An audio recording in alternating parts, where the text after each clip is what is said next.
they're going to be able to do well in the lanes, they're going to get Roshan and snowball out through the game. All right, you know who can also answer that question really well? Casey can, because she is right next to AY. Hey. Yeah, we thought we'd go straight to the source. Coach, based on how that draft went for you, yeah, let's give him some love here inside Rogers Arena. That's for you. Hometown, how does it feel? Yeah, no, it's good. Vancouver's the best. It is the best. We agree. Best place for Dota, at least this week. How did the draft go for you? And based on what you saw from the other team, how do you think this game is going to go? We got the exact heroes we played in our scrims before the match. So I think if our theory on Dota is right, then it's a pretty good game for us. And what do you think about the way the other team drafted?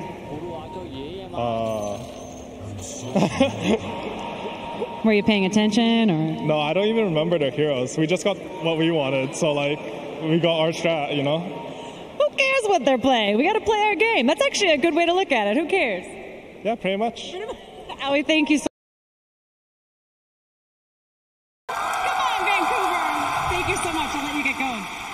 Back to you guys.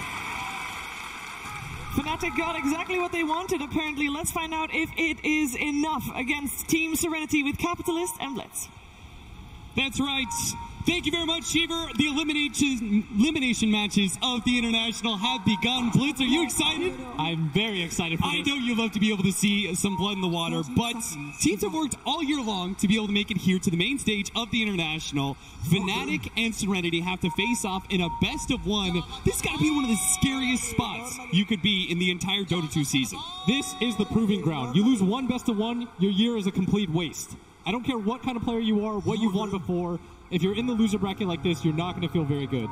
And at least you heard from AUI, one of the few players / coaches here from Canada, here at the International, saying that they got what they wanted, they got what they scrimmed with, and apparently it doesn't even matter what Serenity has. But does it matter to you, Blitz? Do you like Serenity's lineup? I think I like Serenity's lineup just because they've been holding true to their strength, which is trying to get heroes that win the laning phase. Yeah. They just catch good hero matchups 1v1, like the Lina against the Visage, at least in the early stages. They've got a good measure of teamfight stuns.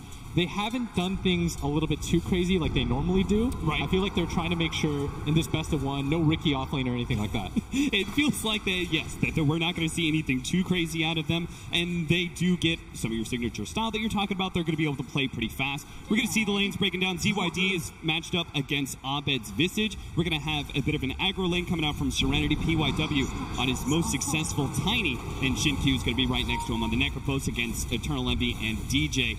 Bottom lane, we've got a killer duo in the Bane Mirana, but it does have a big tanky Ogre in XCJ, and GGG is going to be playing the Gyrocopter, trying to farm up behind him. So I think the Ogre is a good way to be able to deal with a Bane Mirana matchup. I think so, just because you can actually trade hits with the Ogre. At the same time, there's not a whole lot of kill potential on the side of Serenity, and they've got to be careful because Bane Mirana is so deadly. You get arrowed, you get slept into the arrow. It's such a good combination with just two heroes. All right, those are some open AI denies right there.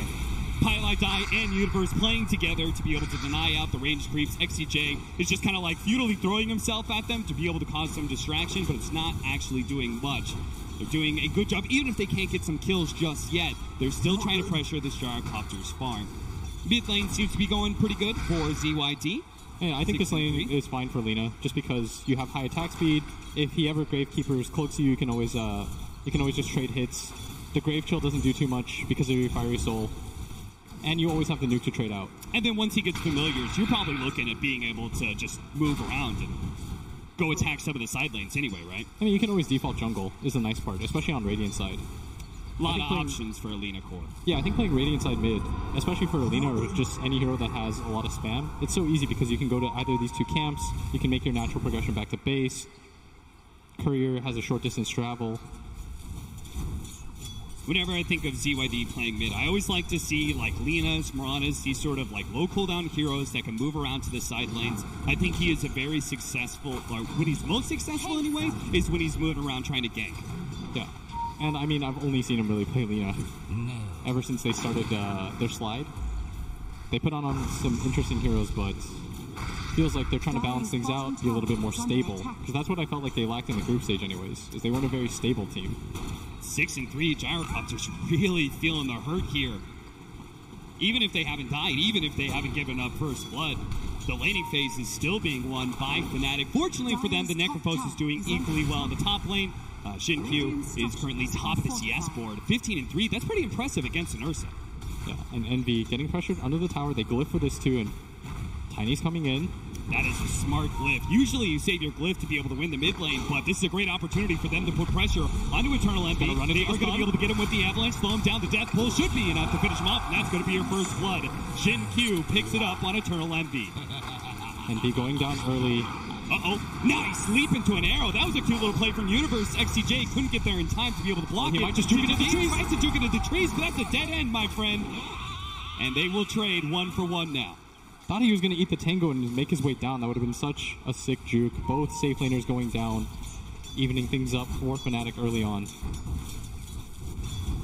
Big advantage, of course, the Necrophos being able to not only get the first blood, the extra bounty there, but also being able to heal himself off significantly, being able to get those hero kills. PYW has proven to be quite the menace here in this top lane. DJ, he just doesn't seem to have much of a lane at all. In fact, he just had to use the Icarus dive. When dive is on cooldown, he pretty much has no lane presence. What?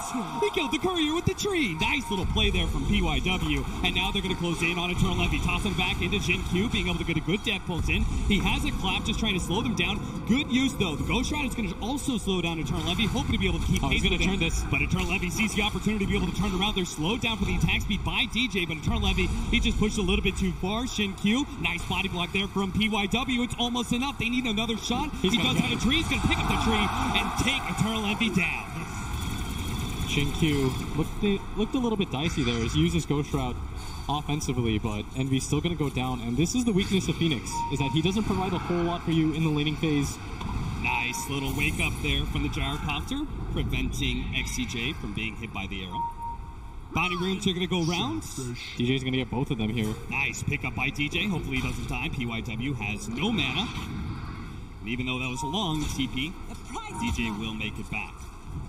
And Envy, he should expect this sort of game cap just because he's an Ursa against a range hero in the Necro where he doesn't really have a lot of opportunities to kill. His support is a Phoenix who's just a lot greedier. And so he shouldn't panic in this situation. It's like a good combination of you, like Phoenix can't really protect the lane and you want to pressure the Ursa early, right? So Serenity, they're going to put a lot of marbles in that basket and just try and take out Eternal Envy's early farm as much as possible. Yeah, Envy just has to trust that his other lanes are going well.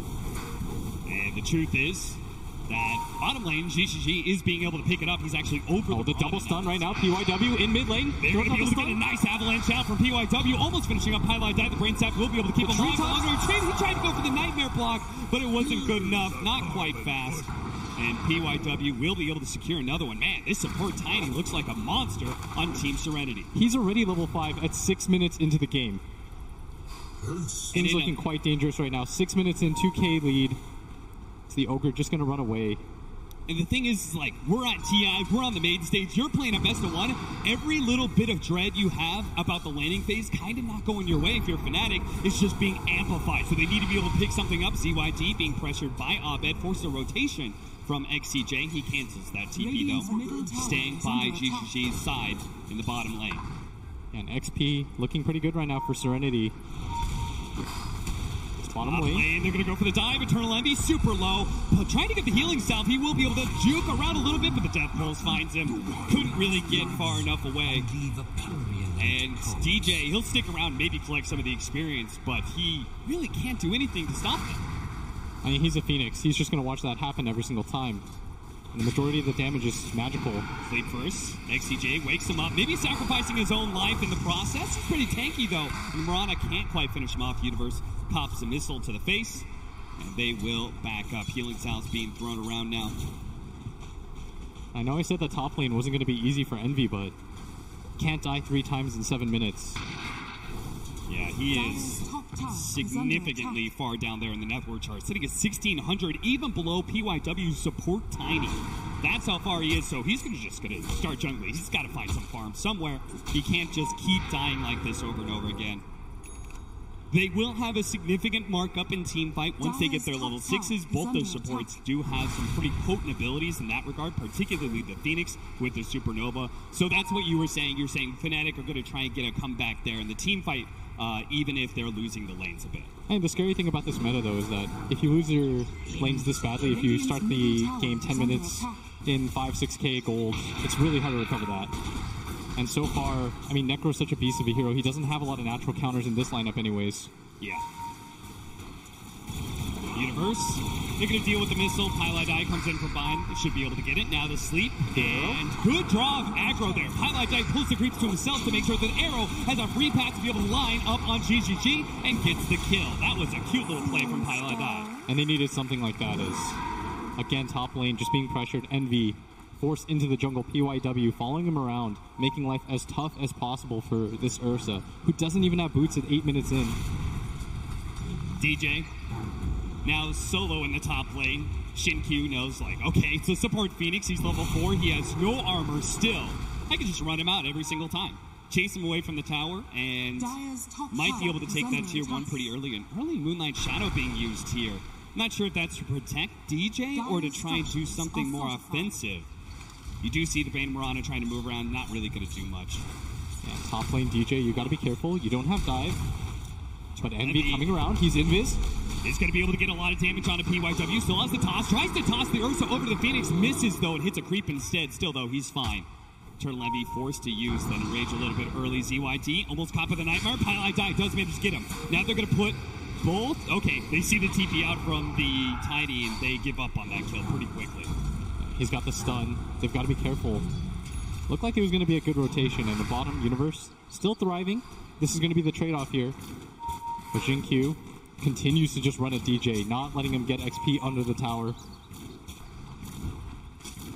4-2 as the 10-minute bounty runes are about to spawn. We're going to see both the teams try and position themselves to contest. That's why the birds are top in the jungle right now. He really wants to make sure they can't actually steal that. PYW does manage to get it, gets the AoE stun onto the birds, but they're trying to target Shin-Q. He pops a Ghost Shroud to protect himself a little bit. Now the Lina on the other side does manage to hit up from the Bane. Reaper's Scythe will manage to get all that regen. He's getting a little bit of heal off of the Death Pulse stacks, fortunately, and that just means Fnatic going to have a hard time killing him, and they're going to try and go for the familiar. Abed goes for the resummon to prevent that bounty being given to Serenity. He also lost the Helm of Dom creep though, so that's an additional 200 gold that's going to go the way of the Necro. And just look at his net worth right now. 1,200 ahead of anybody on the side of Fnatic. This best of one starting to look pretty dicey here.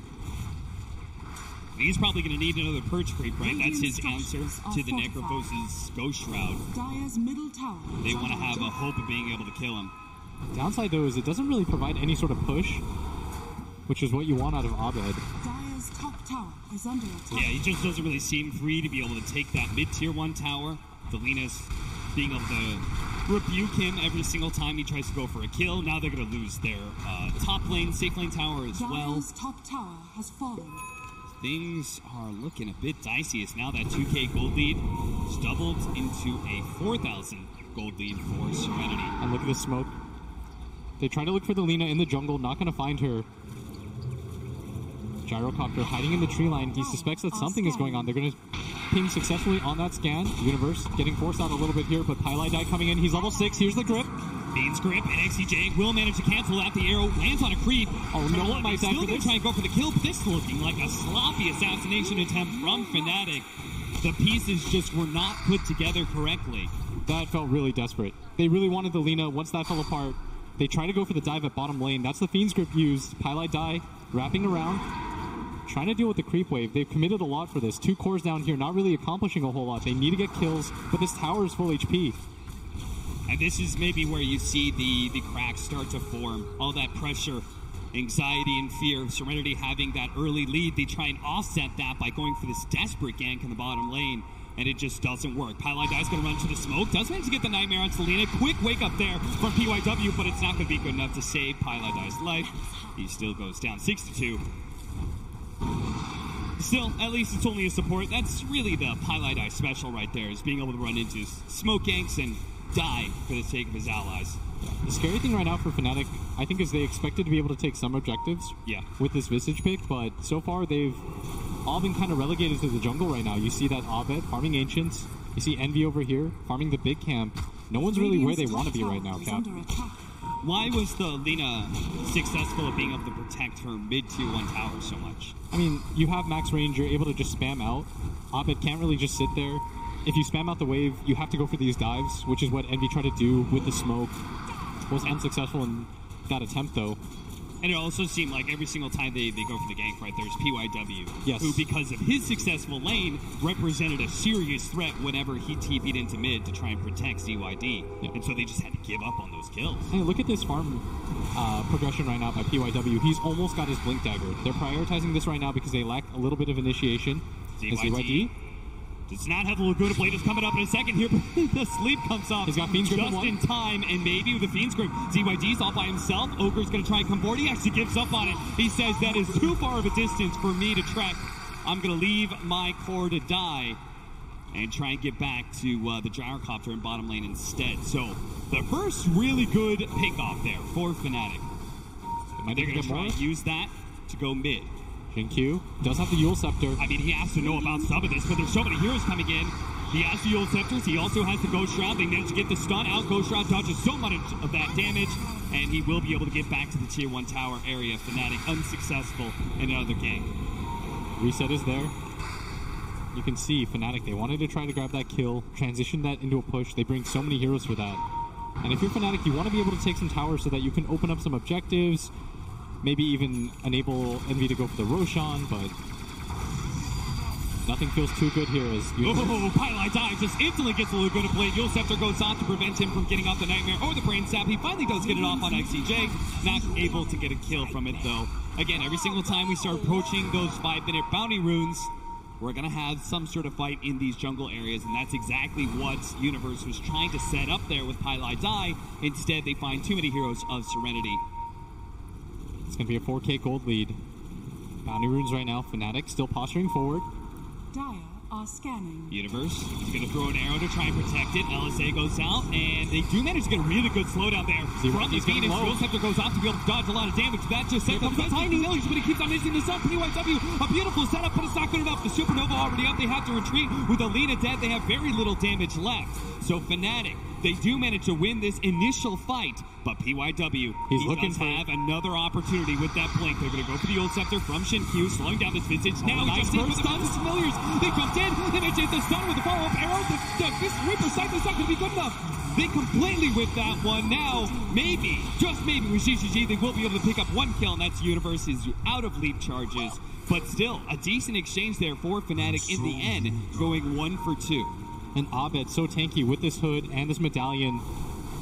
Very good timing on the birds. Meanwhile, Envy farming a top, has his Blink Dagger, recovering his game bit by bit. That 4K gold lead that we saw half a second ago, now it's 1K, and now it's Serenity that's going to be a little bit nervous. Feeling like maybe they've lost a bit of control that they had early. What has Fnatic done right in that regard? I mean, they've started to pick up some team fights. They're utilizing their Phoenix. They knew that DJ was going to be a bit greedier.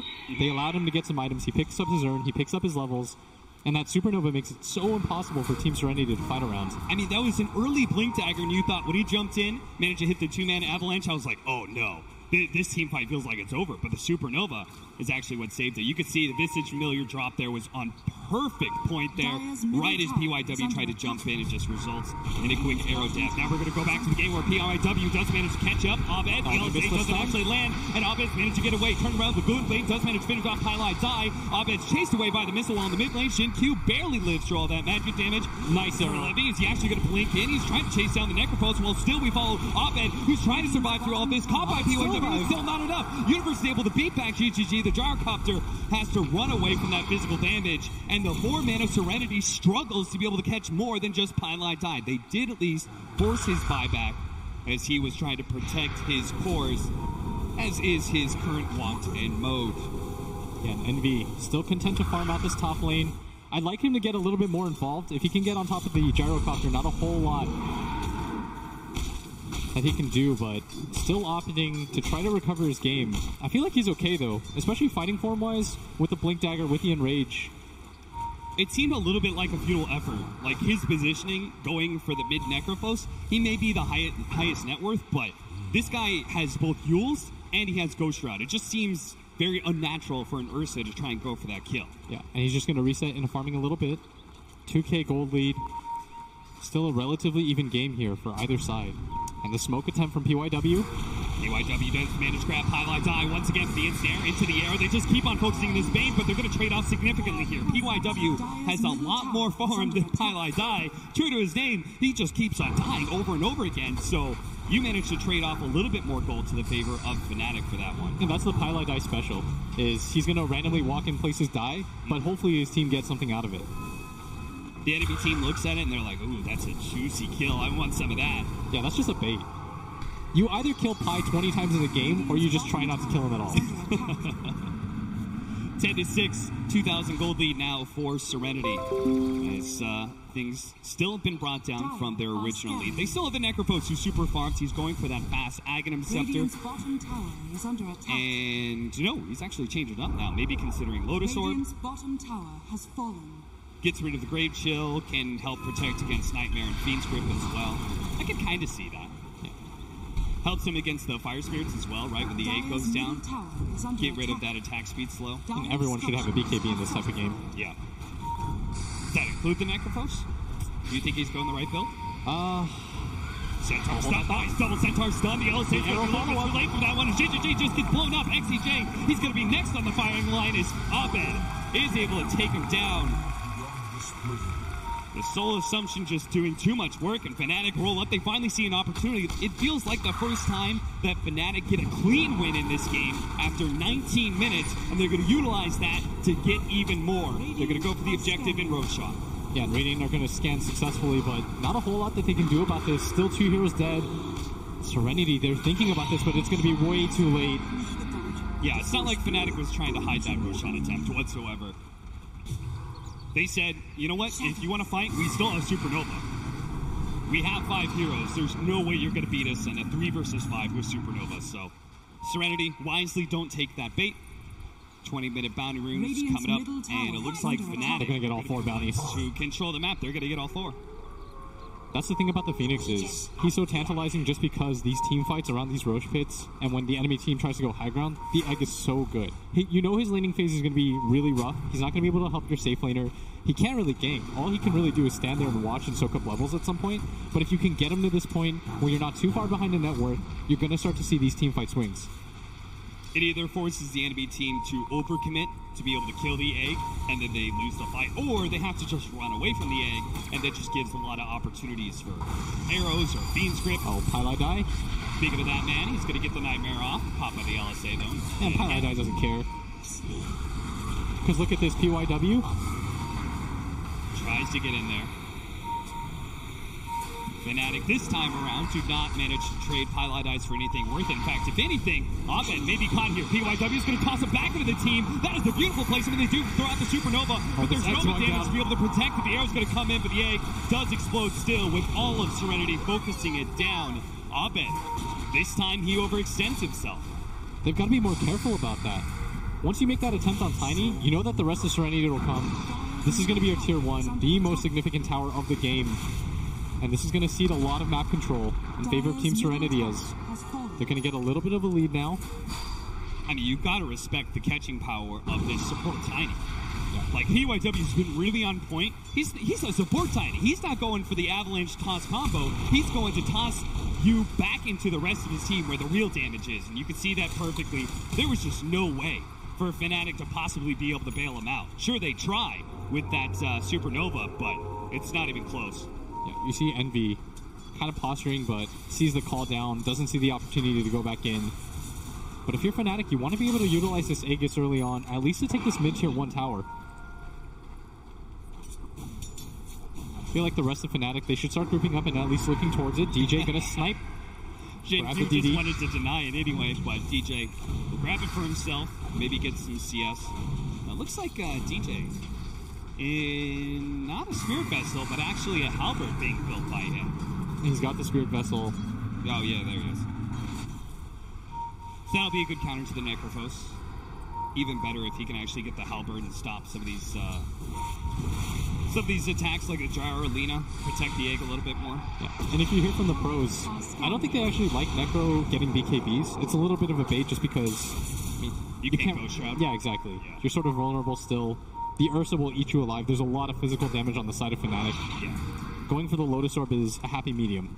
Yeah, it gets you some protection against some of that magic damage, but also then it gets you a big armor upgrade, right? You've got Plate Mail, you have Ursa and Visage to worry about, so even when your Ghost Shroud is down, or you've been stunned up and the enemy's going on, you will still increase your survivability by quite a lot. Yeah, and that's fully completed now.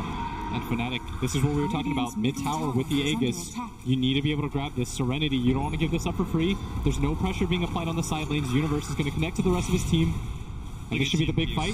He feels like he's so tanky, and he might be right. The Ghost Scepter being used on an enraged Ursa. That was not the initiative. In the middle of everyone. The Supernova, it does manage to go throw down, but the BKB activated by GGG with a Black Cannon does manage to take that out. And now, Fnatic just falling apart now. This best of one, they get all wiped. And Aegis come back here for Eternal Envy's Ursa, but he's got nowhere to run to. He can't blink out. That is 6 people dead from Fnatic, all for an Ogre. And they wanted that tower, but the execution of it was so sloppy.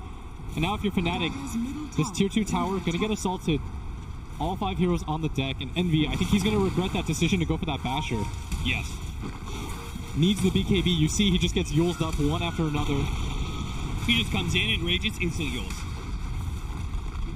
Just felt a little bit too forced.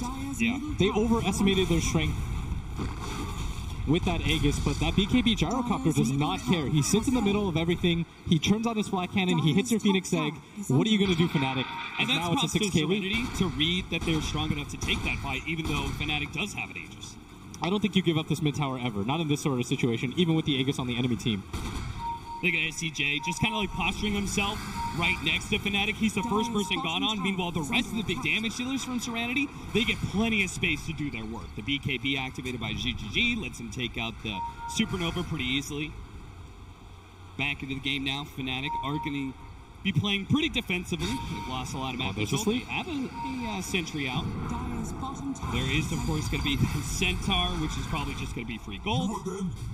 Mold and sweet. ZYD lurking here through the map with his Shadow Blade. Does not see the opportunity for a pickoff. Bottom lane. Here comes the assault from Serenity. They just want a team fight. They've got everything back up. Fnatic don't want to give this up for free. Pylai Die leads with the sleep. They do have the BKB as well as that Lotus Orb, so they're just not going to be able to take combination. PYW, he sees the opportunity to grab Pylai Die, and Fnatic, they don't even try and fight. An instant buy back. He doesn't have a TP though. The 2 cores were coming in from both the Ursa as well as Universe's Mirana. And Serenity, they're not going to give up on this. This is a fight that they want to take both teams 5v5. Fnatic, you can't afford to lose this team fight. They're Mirana invised up. How do you start it though? There's a sentry down. They need to just be able to blow up one of these heroes, but Shin Q is always putting himself in the front line. Same with the Ogre, right? The 2 tankiest heroes on the side of Serenity feel like if the Ogre dies, it doesn't matter. Shin Q has so much survivability that he probably doesn't anticipate dying anytime soon. And that's going to be pretty significant because Fnatic, they used the buyback. They brought 5 heroes there. They lost the tower, weren't able to do anything. And now it's going to be Serenity that split up and farm a little bit, utilizes space on the map. Feels like they've gone from being perhaps overly ambitious with their mid-push to now being very scared of fighting Serenity. I mean, you have to think another team wipe like that, and you're probably so far out of the game that it's going to be very difficult to come back. Yeah, I think this is where the pressure of TI starts to set in. You see the score 19-9. You got dominated in that team fight. You felt too scared to take the team fight at bottom. BKB is still a far dream away for your Ursa. Serenity, they're going to smoke up. They want to take advantage of this. Their lanes are in a good spot. They know that somebody from Fnatic has to deal with top. So they're going to go. It feels like Serenity just don't crack under that same pressure. Yeah, look at this Fnatic setup right now. Is Pylai Die trying to break the smoke, just walking back and forth. Well, he'll have his wish. He breaks the smoke indeed. That means he is dead. From a dieback, 40 seconds for that support. They are going to lose the tier 2 tower out of that. And so Serenity, normally when you find Pylai Die, he's like, whatever, it's just me. But losing objectives off of this is the issue, as they're still going on, and they might even start pressuring the high ground here. Radiant's bottom tower An is early under high attack. ground push, both by Serenity. Top tower is under attack. See if it works out for them. Structures are The fortified. 9,000 gold leads. They should Radiant's feel pretty bottom comfortable tower about is being under able to win these fights from the side. Universe is approaching. They're going to try and catch him with POIW. He leaps away. They don't have BKB on their Ursa. It's so hard for them to take this engagement. 9K is the deficit. Tier 3 tower about to fall. Fnatic, where's your defense? He's going to try and go now. Goes for PYW with that in range. Instantly hit by the LSA. All that damage slayed up. Universe comes in with a BKB. Still focusing on that support. Tiny with a Fiend's Grip. They will be able to take him down, but Serenity, they're going to call that fine. They take a tier 3. You take a Tiny. We'll accept that trade-off. Back up. Probably take your shrines, but Fnatic are not going to let them get away with that. They don't want to give them any more objectives. They try and push forward. See if Serenity break apart. But that's not the case. Serenity actually stay as a deep 4-man here inside the Dire jungle. Hey, if you're Serenity, as soon as Tiny is up, you just go for it again. Invisibility. The egg is on cooldown for a full minute. You can take advantage of this time, or maybe even wait for the Roshan. But either way, Fnatic, they've got to be careful. Blitz, it feels like a large part of the way that Fnatic can't take these team fights is they just don't have any good hard stuns when they jump in. It feels like they can't even protect the A. I think it's partially due to the fact that they have no initiators. Yeah. How do you start a fight? It's like literally like Arrow, Supernova. Like Envy's trying to start the fights, but he starts it off with a slow and hoping for a bash. That's not exactly your dream ideal initiation. When you want to protect the egg, you need chaos. You need the fight to be really hectic, things just happening everywhere. But for Team Serenity, it's really easy. They just pop the flak on the gyrocopter. He BKBs, he heads straight for the egg. No one can really defend against that except for the Bane grip. And they've been using the Bane grip to try to set up fights. And that's why every single time they just make sure the gyro doesn't get initiated on, right? Necrophos, Ogre, even the Tiny, like you can initiate on those guys. I don't think Serenity really cares too much. As long as the gyrocopter and the Lina are able to take out that Supernova from the Phoenix, they feel good about winning a team fight. Yeah. And they know that Roshan is up soon. Serenity smoked up. They want to try to find a core here. PYW leading the way. His smoke is going to pop first. He blinks the wrong direction. Universe is able to leap away. Arrow misses there. DJ's on the side. They spotted out with the Death Pulse. Eternal Envy's going to be found here. PYW, he may not have caught Universe, but Eternal Envy goes down instead. Highlight die. Sleep onto the Necro. No arrow, though. And again, Illusion. hard hero to kill. Jinkyu going to poke his head into the Roshan pit. Where's my pension? Jinkyu calling for them to go for Roshan.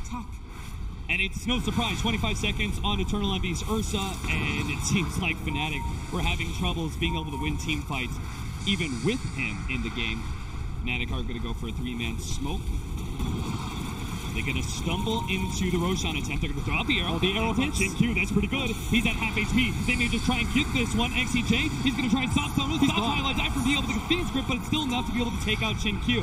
But now Fnatic have to start retreating. XCJ, a little bit tight there. They do manage to get a Nightmare out on Selena, trying to set up on him, but he managed to get out the BKB before the birds drop. Now PYW comes in and just starts beating down PYW. And he's got some bashes. Supernova already going down. He does manage to get the bashes coming in, but it's not enough to be able to win that fight. But maybe on the Lina, it's almost enough. The Reaper's sight is not enough to be able to stop him from killing the Lina. And now Jinkyu has to start backing away from Eternal Envy with no go shot up for 3 seconds. They do manage to get the stuns. He gets a little bit of a Spirit Pistol. Jinkyu is still surviving though, and Fnatic retreat back to their shrine. GGG threatening them with the missiles. But Fnatic underneath the shrine will feel like they can still reset. Serenity, they're fine with the way the team fight is gone because they can go straight back into Roshan and claim that Aegis and Cheese. Everyone bought back for that on both teams, as the Aegis and Cheese is going to go towards Serenity. Like you said, the gold lead heavily favoring Fnatic. 5 buybacks from Serenity off of that team fight. They blew everything they could to be able to get that Aegis and Cheese. But now the question is, you've got those. Do you feel good enough about pushing high ground? I think you have to in this sort of position. There's no egg up. They're going to go for the shrine here first. Dire's bottom shrine is under attack. They lost, I think it was 11k XP towards Fnatic in that engagement. You're going to see that XP graph just start plummeting down. Dire's bottom shrine has fallen. Well, Serenity for now, we're just going to take some of those outer objectives. Both the shrines go for the tier 2 of bottom lane. And going to be playing a little bit carefully here. As if they lose one team fight, all of a sudden, 5 heroes, no buyback. I mean, what a shift.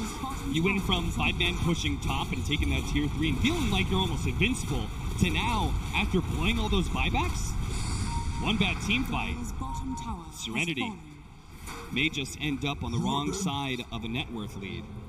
Oh, I can't believe the way that team fight started. The Necro getting hit by the arrow, getting hit by Roshan repeatedly. Yeah.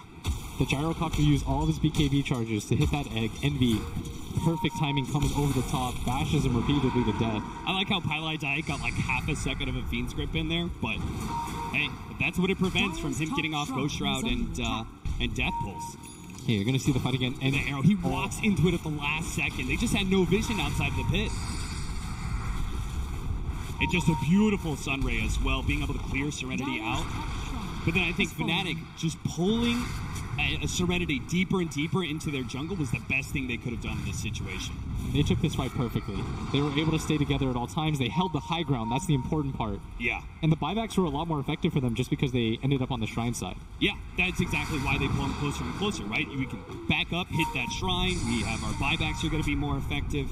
Honestly, Fnatic, just a display of brilliance, seeing the opportunity of the arrow and taking full advantage of it. Even if they don't get the Roshan themselves, they now have a window back into this game. And Envy buys out his BKB. This is the big fight, Serenity. They need a grab a Rax here. EYW just goes for the quick kill on to Pylai Die. DJ comes in, does manage to hit some pretty good fire spirits, throws out the Supernova now. That's why GGG goes in. They need to be able to get the bash to protect the Supernova, and it's not good enough. GGG may die, but that's just going to be the Aegis, and there is going to be no go down. Universe is doing pretty good, but Envy still ends up falling. Abed gets some really good control, but there's just no damage to follow it up. It's Universe has already blown his BKB. They're going to finish off the Familiars and probably take the lane of Rax as well. Can they go for more, though? It's a 3-on-2 right now. No buybacks on the side of Fnatic. Serenity should be aware of that. No Familiars, no BKB, but Serenity, they're going to play it safe. Respecting what Universe and Abed could cobble together in a high ground defense of a second lane of Rax. They will just say one lane is good enough. And after all, their lineup is pretty well equipped to keep on scaling. And they have really good independent cores. This Necrophos is just going to get stronger and stronger. A big item pickup about to show up on a GGG as he's almost got the Scotty. That's going to be a really good control factor for Envy. Envy has certainly been the biggest threat for our Gyrocopter. Every single time they pop Supernova, he pops BKB, and in jumps Envy. And he's just hoping for bashes. He needs to stop the Gyrocopter from being able to kill that egg. Hasn't been successful yet.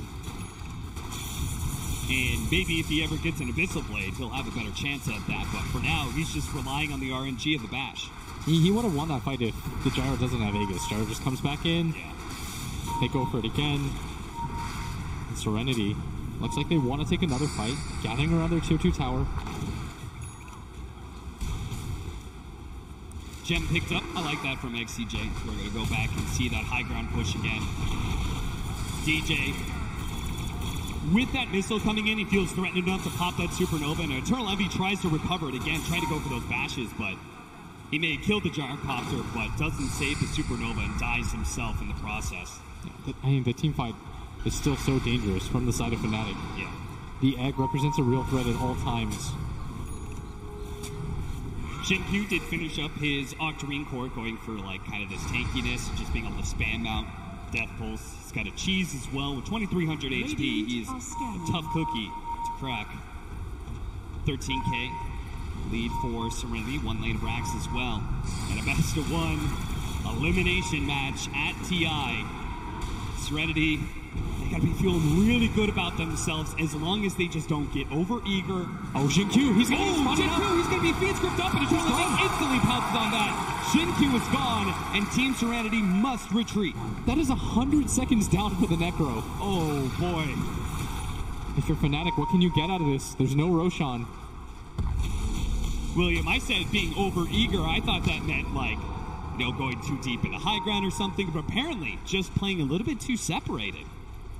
And that may cost Serenity this big window that they had. Fnatic can kind of push out, start control the map, 70 seconds to work with. What do you do if you're Fnatic? Do you just chill out? Do you just try and farm at this time? Or do you got to make some moves? I mean, I would have liked for them to at least gone for the tier 2 tower mid. Yeah. but they deem it a little bit too scary. And there's such a long time for this Necro to be down. If they caught any other core, no buyback. But not really going to risk it, and this is just going to reset things further. I can't help but feeling like this is one of those situations where Fnatic needed to be able to take risks. Yes, it's super scary trying to take this 4 versus 5 because Serenity is still very strong, but at least it would have given you an opportunity to win a fight on Serenity's side of the map, and maybe you finally start shifting the tides here. But instead, that death is going to be about a 2k swing back towards Fnatic, but that's still an 11k gold lead for Serenity, and the buyback cost is not really going to mean much. Yeah, I mean, the buyback cooldown is about to come up for all of Serenity off that one team fight, so even if they go for a high ground push, they lose that fight, they'll still have that extra plan B. Smoke up, 5-man here from Serenity. The lanes are pretty well pushed in, so Fnatic will not have the best read of this situation. I still feel like Fnatic can do it, though. They've got the Phoenix egg. They've got a lot of control. They still have a healthy amount of BKBs, yeah. They just need a really good egg. There's going to be some heavy pressure on DJ, as well as anybody who's trying to protect that egg as well. That falls on Pylai Die and Eternal Envy, I would say, for the most part. Even Universe, a good arrow would really help that. Good discipline right now from Fnatic. They're holed up inside their base. They know that something is afoot, and they would be correct. The Serenity were smoked up, trying to get back map control, get deeper wards placed on either side of the lanes. Well, we have that Heaven's Halberd. If DJ can get it onto the gyrocopter, when he dives in, preventing that BKB, like he's still going to be disarmed at that point in time, that'll really buy him a lot of room, a lot of wiggle room for that Supernova to successfully go off instead of just being a distraction, which for the most part, that's what it's been. And the early gem pickup from the Ogre is going to pay off. Fnatic now playing blind, but they're going to smoke up anyways with no vision. Pylai Die, he's going to be the first one to break the smoke. XCJ is on the front lines as well. PYW's going to jump in, try and go for the Bane. Universe immediately tries to see that opportunity to go for him, but they're also playing up Ahmed. Reaper Sight comes in, takes him out. He does have a buyback. Eternal Envy turning with his BKBs, but they just kite him around. This is the power of the Scotty and the gyrocopter. Eternal Envy has nothing to be able to hold on to. The Moonlight Shadow drops the sentry, and there goes Envy.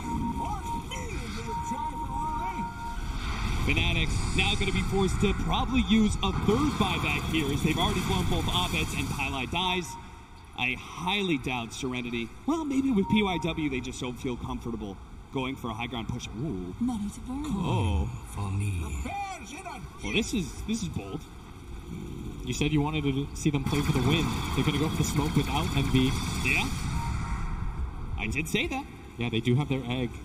And with Tiny dead, they might feel like that's enough. I think they were mainly worried about the Roshan attempt that could come from the side of Serenity. They've got no vision on the map, so they just have to guess. And they're probably figuring for 40-minute bounty runes, like maybe Serenity are going to break up a little bit. Maybe we'll find a pick-off on one of these bounty rune areas. Doesn't actually happen, though. Universe going to be spotted here by GGG. He does have the homing missile that's going to chase him all the way back to the base. But fortunately, Mirana is a pretty fast hero. Without the Tiny, they don't have the best ways to catch anybody. Leading with the homing missile against BKB targets doesn't feel too great. I like this. Fourth item, Blade Mail, maybe, for PYW. I mean, he's just taking a ton of damage every single time. He jumps in, does his combo, like kills Pylai Die or somebody, and then everybody from Fnatic, usually it's Universe, just chases on the Tiny. Serenity. It's going to be the third Roshan of the game. Who gets the refresher shard here? Probably Necro. Yeah, Shin Q. Double ult, double Ghost Shroud. They've got double cheese as well. They didn't use the one from before. Yeah, and now he's got the Aeon Disc. Very big pickup for this Necro. It means that he can prioritize using the Lotus Orb just on his gyrocopter. Right. Who now has to tank another counter to Envy when he jumps in. Illusion. Level 25s are coming in. GGG is getting kind of close to that one.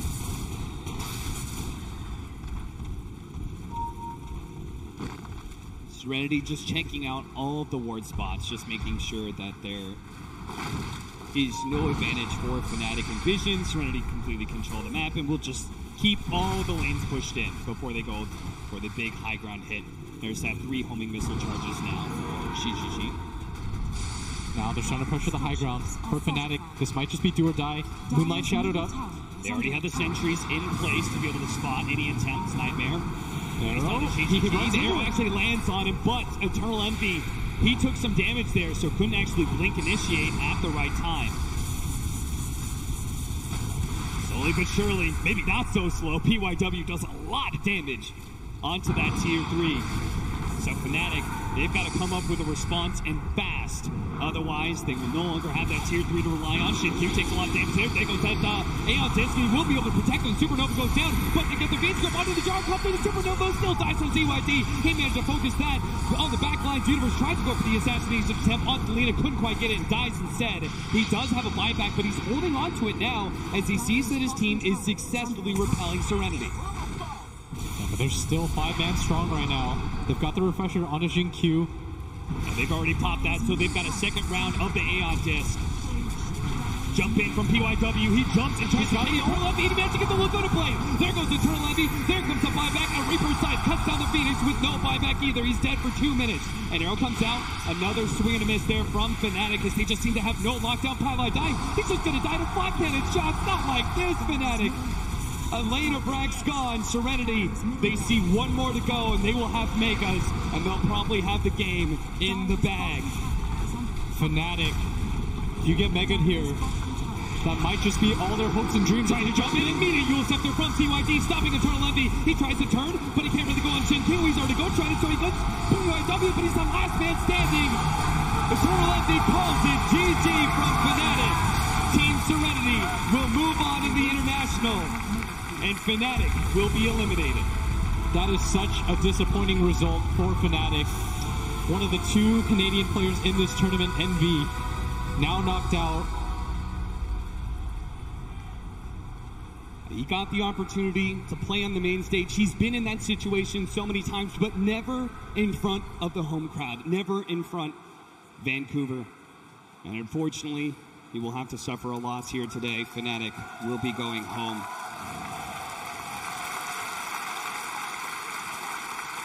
Round of applause for Fnatic. It's tough to be able to see any of these teams head home so early. Tough situation being in a best of 1 like that. You heard from me how they felt very confident going into it, that they had exactly the lineup that they wanted for their scrims, and it just still wasn't enough. Serenity, I don't know, Serenity's looking pretty good now. Yeah, I think they figured out all we have to do is make sure that our laning phase goes okay, drop a lot of stuns, get some team fight, and everything's going to be somewhat okay. Serenity may have figured out the key to finally getting some wins on the board after kind of a rough group stage.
running at each other. I can't really say in that situation if the pressure was worse for Fnatic or Serenity, because I feel like both teams just played really loose. Lower bracket Dota. Yeah, everything's very chaotic. Very chaotic, and just a small different things, and it could have been the other way around. All right, well, we are going to find out what is on the minds of the winners team, because Casey is with XinQ. That's right, Cheever. Thank you so much. And Josh is joining us to help with the translation. Congratulations. We heard from Owie right after the draft. He really felt like they had a really strong draft. I want to hear your perspective, both on how your draft went for this game and your impression of Fanatics. 那就是首先祝贺一下嘛，然后就先说刚刚打的那局，然后我们是在就 Casey 这边是在开打之前，从Fnatic那边教练2000个那边了解到，就2000个觉得他们自己的 BP 选的特别好，然后就请问一下你对这一局的 BP， 你们自己的 BP 什么分享一下看法。我觉得这局应该是我们 BP 会比他们更加有优势吧，因为我们很清楚他就是他有几个点选的是并不能发挥出他的作用的，然后我们也很自信这局能赢。So actually, I feel like our draft was even better. We felt that their draft had certain weaknesses where they would just basically not be able to perform to the fullest. So I felt like we had a better draft, and we were very confident that we could beat that. A lot has been made about how far you have come as a team, being relatively new. This is your first TI for every single member of the team you formed less than a year ago. How does the reality of being on the TI stage? I feel like it's pretty much the same as what I imagined it would be. I mean, we've finally made it. It's everything that I thought it could be, and we're just here enjoying the matches. It feels really good. The analyst pointed out a few moments ago that group stage was a little bit on the rough side for you as a team. So I'm curious what you've learned and what lessons you're taking away from group stage that you're applying here on main stage. 然后我们的分析员就是最近分析到，就是你们的小组赛其实打的有一些坎坷嘛，然后就请问一下你们从小组赛吸取了哪些教训，然后用在主舞台这边？可能我们从小组赛中就变得更加团结了，然后每个人也变得更加的，就从中打得更好一点吧，就每个人都稍微进步一些，然后更加团结，可能就会有更好的作用。I feel like we've come together more. We've become closer as a team, and then on the individual level, each player has just added that little bit more to their game. We've all improved that little bit more. So the togetherness and that together has allowed us to make the next step. You're done with the best of ones. You have to have a lot of energy and nerves built up. Can I give you an opportunity to let out some energy and enthusiasm as we send it back to Shiver, like a "Rah!" or a "woohoo" or "bleh"? 就现在肯定很激动嘛，然后想不想示范一下给大家看？来一个呗。Ready? On the count of 3. 1, 2, 3. Yeah! Hey! Good job! Awesome! Back to you guys. Congratulations again. Thank you so much, Casey. I can only imagine that if you don't understand English and you hear a lady like that shouting next to you, it's like, what's happening? But March, you were in that exact situation a couple years ago. Yes. You shouted. You were really loud. Yes. Yeah, I was really happy, but I think they were really expecting to win, and then like after the game, I saw their faces, and they weren't really as happy as I was from what it looks like. I think that's why I kind of shouted. Yeah. And I mean, it was a release of stress at that point. What do you think? What do you think Serenity is in their mindset right now? Like what I said back in the stage to Sin was like that thing kind of reminds me of MVP Phoenix, like in 2015 when I was there. Like we were just fooling around, and then like we were like not so confident. We didn't really care, but we just like team fighting, and then we were just doing our stuff. Didn't care what others do, and then I don't know. That team just kind of reminds me. Yeah. Back in the days, is what I feel. And then I think that's Casey. Is that why Casey was trying to make him shout or something?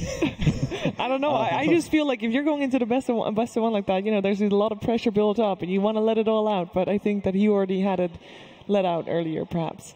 But you know what's interesting? A tournament like this, obviously, we see the constant change of heroes and meta shifting. And normally we talk about that on the panel, and it's all very interesting. But we figured that this international, we actually have a dedicated segment, and who better to head that than BSJ and Grant? Thank you very much, Shiver. And yes, I'm here with the man, the myth, the legend himself, BSJ, the inventor of the dead lane. And BSJ, we've come from the 3-1-1s, the junglers, everything. Why are we in a 2-1-2 meta all of a sudden? Denies, denies, denies. They give 25% experience. You can no longer send your offlaner to the offlane solo and say, hey, buddy, do your best. Because his best is going to be when he's level 3 and the opponent's level 6, and he's getting dove at his tower at 5 minutes. So this meta, it's all about not losing the lanes, because it just snowballs so quickly. So you have to give every core the 2-1-2 setup so that they don't get ran over. So then, like, we see all these early heroes in the draft picked, like Necro, heroes like that. Why are they picked so early? Is it just they're so flexible? You're seeing the Necros, the Tinies, the Weavers, the Maranas. These types of heroes, not only are they flexible in the laning stage, but they also manage to go about even in every matchup. So that makes it so that you have less information given about the lanes, and it sets you up to not get ran over before the game even starts. Well, that makes a lot of sense. I feel like I just improved by about 2K MMR, but we're going to throw it back to the real MMR. Professionals on the panel and Shiver. Damn, what a roast. Oh, I just had to think about it for a second. It's like, what is a flame? Yeah, that was a flame. All right. We are going to go to a tough portion of the broadcast, but it is a necessary one, and I can't wait to hear what they have to say. It is over to Machine and Envy. Thank you, Shiva. Yes, I have gracefully been given some time of envies after, of course. It's the hard part of TI. You know, only one team can walk away with that victory. And I want to just kind of leave it nice and open for you. I want to try and understand, you know, what's running through your mind on that stage and while you stand here now. You mean after we lost? I don't think I can actually, like, this interview is too short, I feel, to go over everything. If you had to kind of... Sorry. I mean, I feel like a lot of thoughts are inappropriate as well. Like, I mean, I'm sure people can understand how I feel, and like, I don't think they could be able to explain it as well. There's just a lot of emotions, a lot of different factors that come into play, and it's not just like the factors during TI, but like throughout the year, and like the decisions you made throughout the year, and like, you know, like every single whatever, like it's like piece by piece, and like everything comes together to affect the final outcome.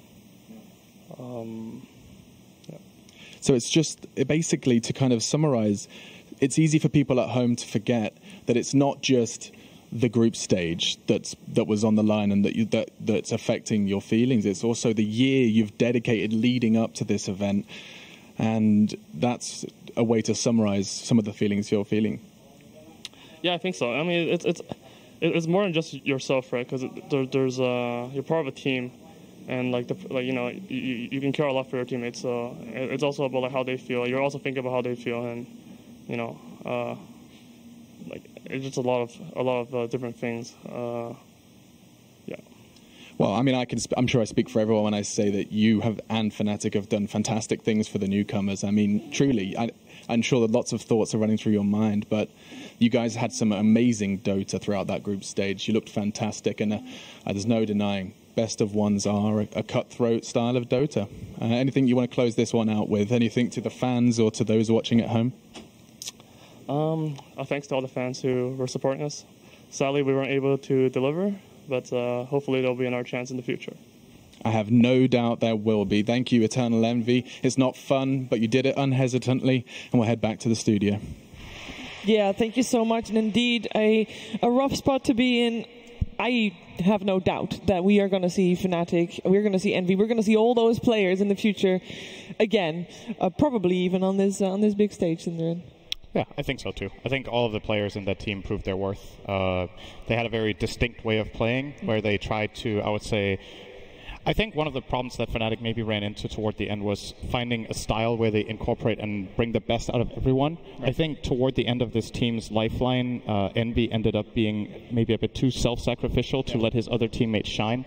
And maybe that's one of the things that runs through his mind where he's like, did I make the right decisions when it comes to, you know, he says all these different factors. That could be one of them that has been talked about before. But we've seen what Envy can do in the past. We've seen what some of the newer players of this team can do now, and going forward, I'm sure all of them can find either a way to rebuild and rework their team or find a way to restructure going forward so that all of them can have a new team to shine in. Yeah. I thought it was impressive how they adapted their gameplay coming into this tournament too, because I think the style that they were playing for the past several months was not something that's very strong with what we have now. The 2-1-2 is just not really what Fnatic were doing. They were kind of like this big, humongous carry for Envy, sort of a deal with like a Terrorblade or something, or he's getting dove a lot to get some space for Abed, but 2-1-2, not really their thing. But then things apparently weren't working out too well for them, and they adapted, looked pretty strong at the start of the group stage, but then fell to that lower bracket and went out in the best of one.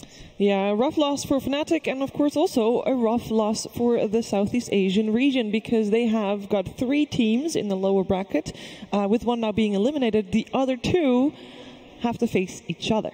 TNC versus Mineski is our next lower bracket matchup. Initial thoughts on that, March? This is really close 50-50 games in my opinion. I have asked a lot of people about their opinions too. They said 50-50. And I feel like TNC, Mineski, they're both really strong. They could have done so much better, but I feel like Mineski, they weren't like clicking together with their teammates. I have seen a game where I feel like Eyesight Size didn't go the right item builds, where like felt like he was playing uncomfortable heroes. And then his sync with Mushi wasn't really clicking, but I guess they're really experienced. They have been to TI so many times. I'm sure they figured it out in the one break day, and then they'll do so much better.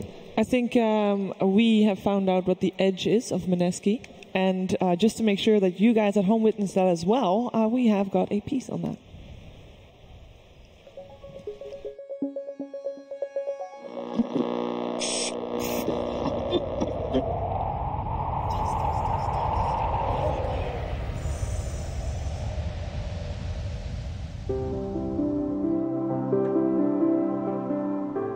So we've been staying in Canada for some time now, and things have been going pretty good.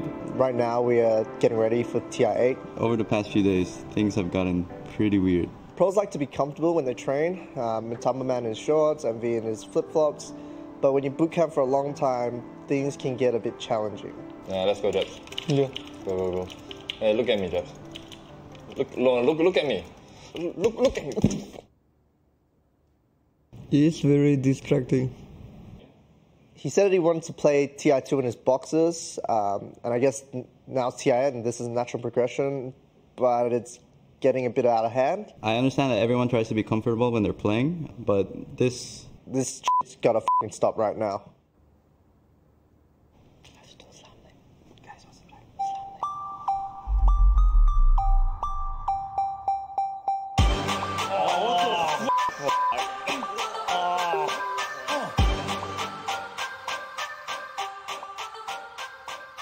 Guys, seriously, why are you doing this?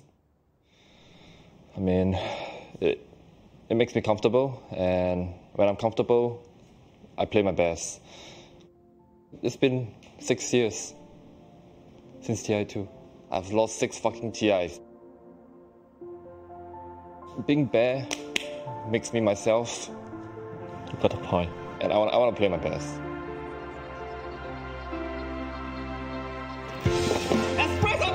Screw it! Come on, guys, stop already. What the hell? Play it fast. Come on, guys. Hey, go.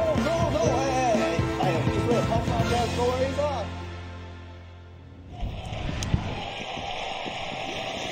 All right, I think we have to put a new filter on the stream, PG-13. Can't wait for them to walk on stage. Yeah. Just glad that people at home can't see behind the desk.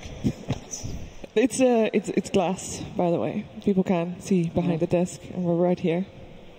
All right. Well, it is time to find out what they are wearing, because it is time for Mineski to take the stage.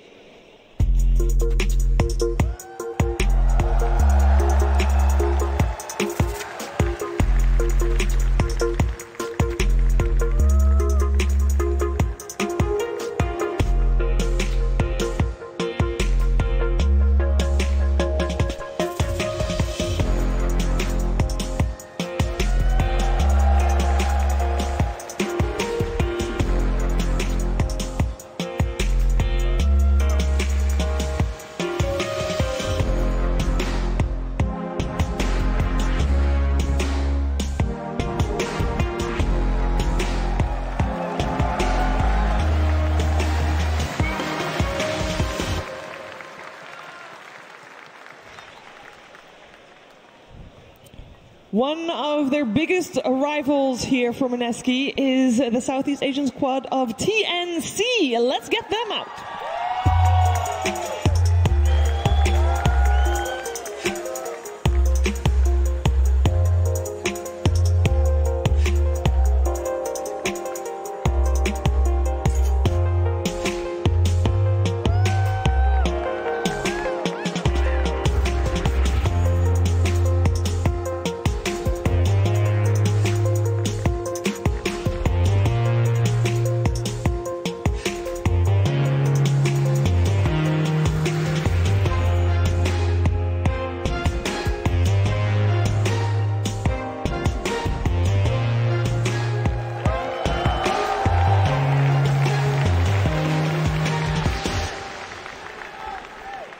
A best of one for TNC. They are absolutely ready to try and take down Mineski, who are in their way to make their dreams come true. TNC has had a great run in the group stage, and during the group stage, Casey actually got to sit down with TNC.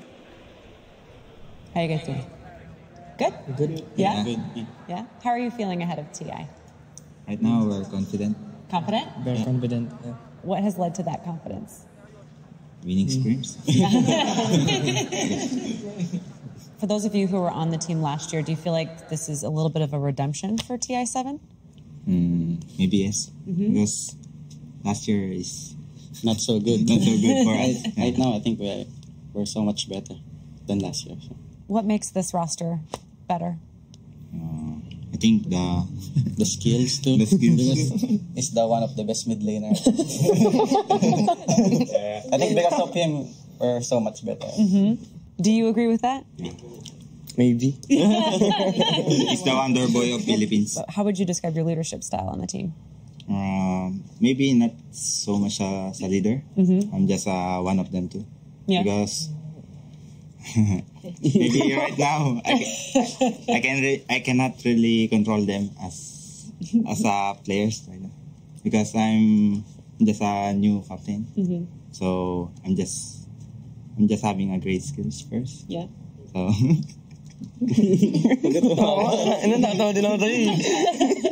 Raven, I read that you felt a little bit bad and worried when you left TNC the first time for Fnatic. Was it tough to leave your friends? Were you worried about coming back? Were you worried that your friends would hold it against you that you had left? Not really, because I said to my manager that I want to leave so I can get some experience on Fnatic team, get some knowledge, something like that. And what do you think you gained from Fnatic? I think it's so much like the knowledge of the game, how to talk in the game. And how does it feel to be back? So I'm very happy too, because when the knowledge I get at Fnatic, I share with them, and we just create some new strategies. What are the fans like? sometimes they are good, sometimes they're bad. It depends on them. They're really amazing if they win. They let you know either way? Yes. Now, I have it on good authority that Sam H is one of the loudest in the game. Is that true? Yes. Yeah. Well, how does that help you? Does it help you get the energy out, or? It's more fun playing the game. It's more fun in the Philippines. Is it more fun for you guys that he's loud, or is it distracting? Sometimes. It can be a little bit of both. Yes. Do you ever yell outside of the game? No. You're super quiet outside of the game, but in game you're like. Beast. So beast in the game. I've seen some people refer to you as the underdogs of SCA. Do you agree with that? Maybe. Maybe. Yeah, I think so. Because Mineski and Fnatic, much better. Do you think, though, that they are much better, really, or do you think it's more of a perception? For the persons, for the fans. So, I don't know now. Yeah. Does it take a little bit of the pressure off playing as a perceived underdog? No. Not really. No? You still feel the pressure? No. No. No pressure. We don't feel anything. You don't feel anything? Robot. We're just robots. We just want to play our own game. Mm-hmm. So you're really good at staying focused at what you need to do as a team, and you're not really listening to the outside. Yeah. How are you able to do that? I feel like it would be very difficult to tune out. I think just don't open your Facebook. Don't read comments.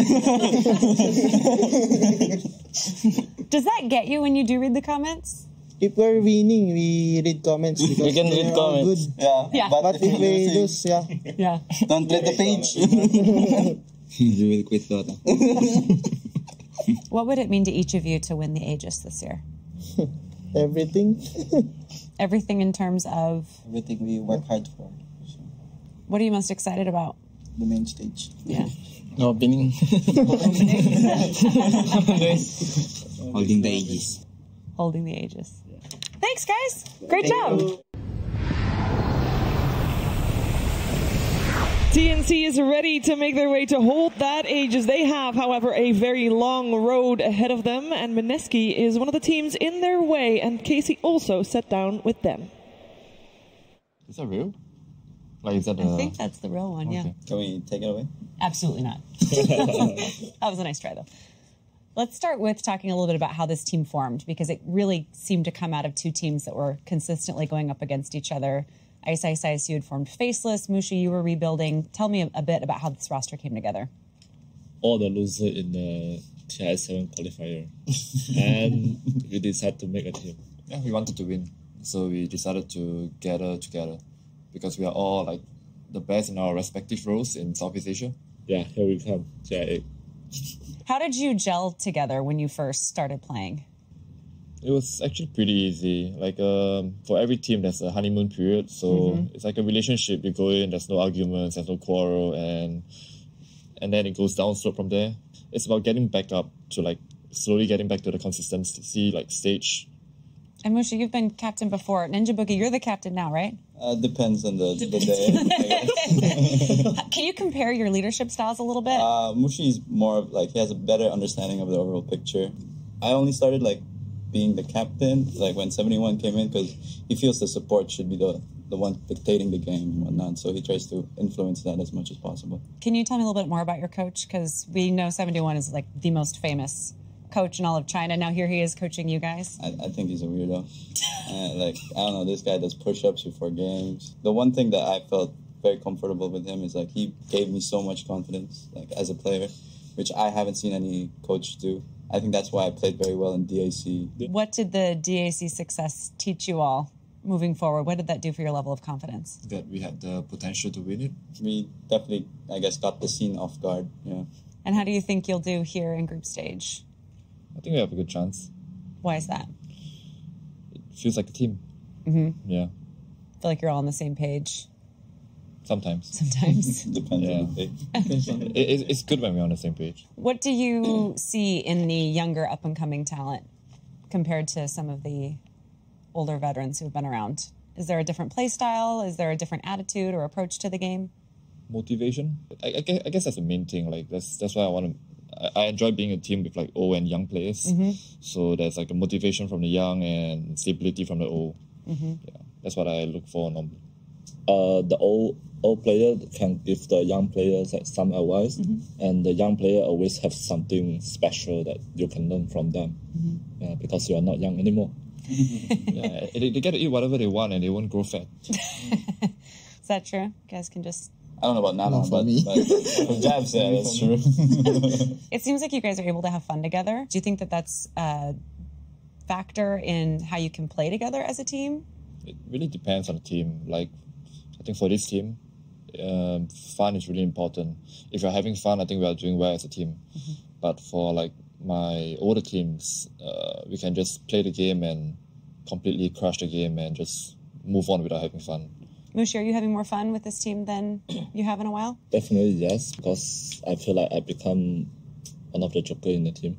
Yeah. Sometimes I just make fun. I don't even know why. Usually I don't.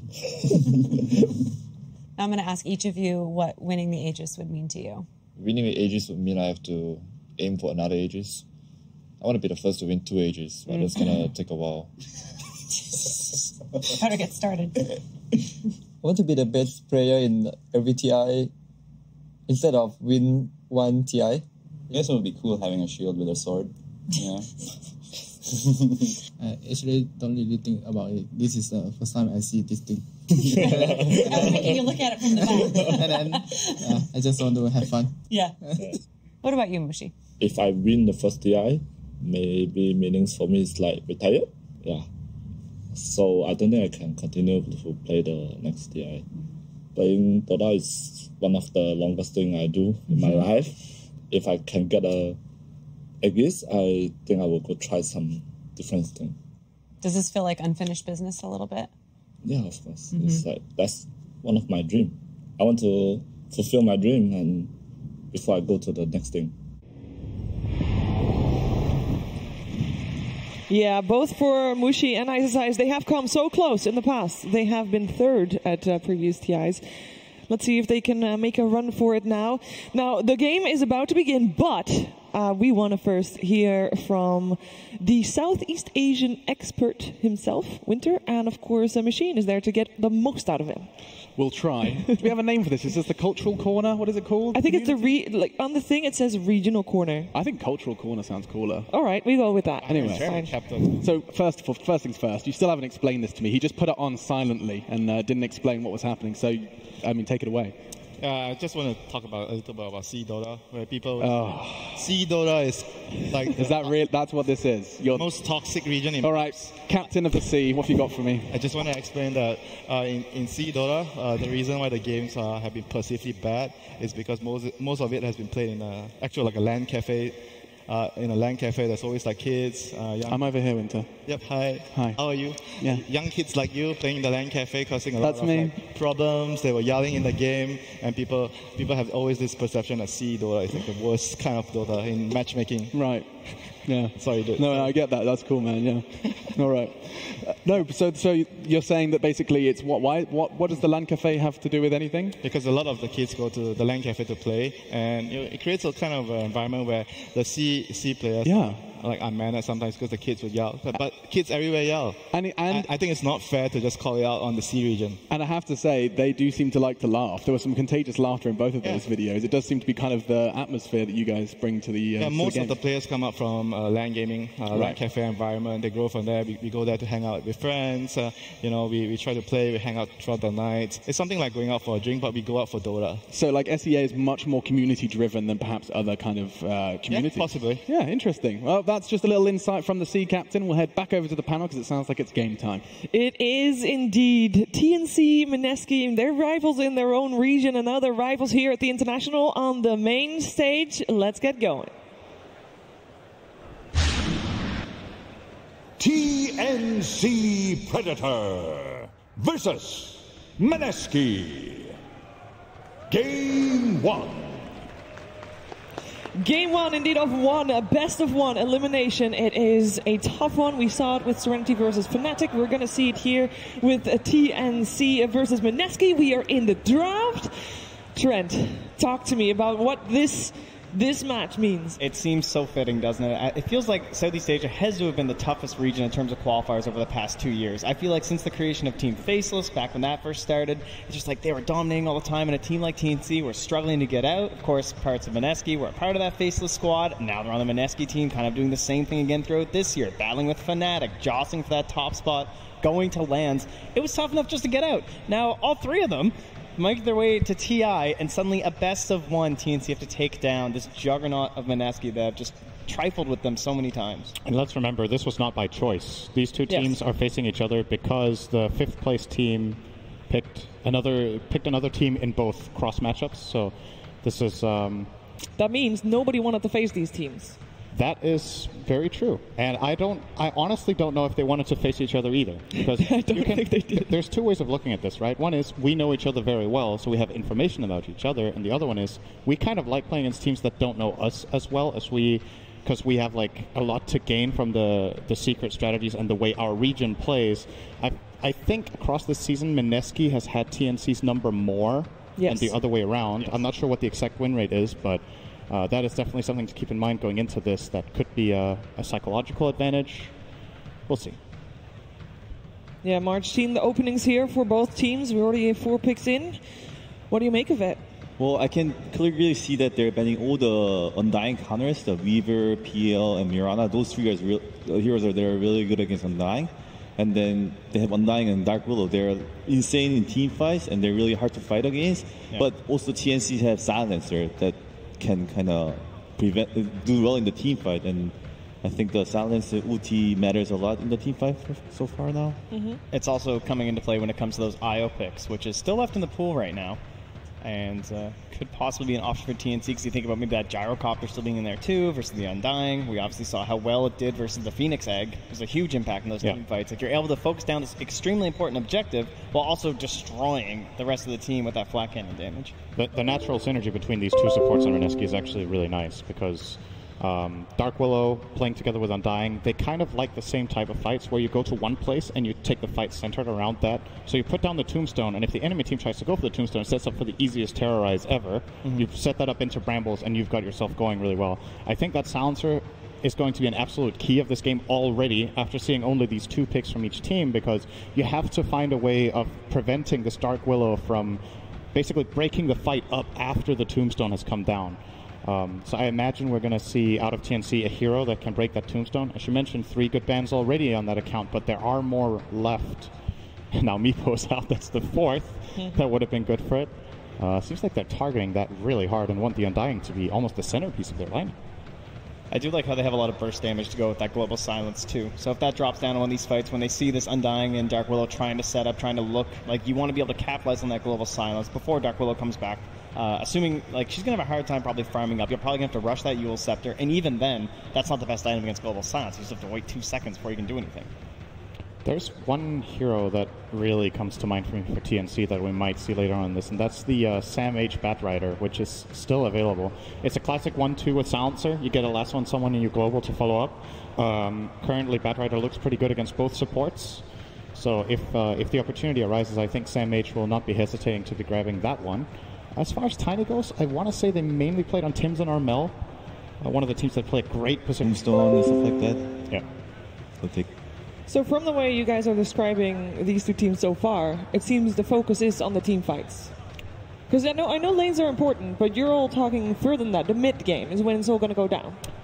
They've also managed, the supports that they've managed to get are also pretty decent in lane. Silencer especially is great, Undying is great. Dark Willow is good, given it has the right partner, which we still haven't seen picked up. But the thing that really stands out to me right now is that they get Tims on one of the heroes he's the best in the world on. This Earth Spirit is an absolute signature Tims hero. So very much look forward to that. And at the same time, it gives Mineski a key piece of information. This Tiny is no longer a 4. Right. And they can choose to plan for how they solve this as a core Tiny now for going forward in the draft. Is the Brewmaster already an answer? Because there's a lot of control in that one hero. He's not the greatest against Tiny, I would say. All of Brew's spells on the Tiny get lowered by status resistance, including the Cyclone. So this one stands out to me a little bit as not a great counterpick to Tiny, but it fits what Mineski are trying to do, right? This is another big team fight hero around that Tombstone. Maybe we're going to see them pull out the Moon Dragon Knight to follow through with this and go for a heavy 5-man. Yeah, the Earth Spirit's been very interesting so far throughout the group stages, and now we're moving into the main event. We're going to have them here too, but we talk about strong lanes over and over, and we also talk about a 2-1-2 in terms of like this 1v1 mid lane where there's not a lot of supports rotating, and Earth Spirit can still do that, but in its heyday, I mean, that was the whole deal. We basically had 2v2 mid, so if you want to run Earth Spirit now, it's just like you need extremely strong side lanes. Like you cannot slow down your cores at all. They have to be really good in the lane, and that's why now we're seeing a Tiny and a Clinks as possibilities for that. Mainly the Tiny seems like a great lane partner for the Earth Spirit. Do you think Spectre is a good hero for Mineski here? Because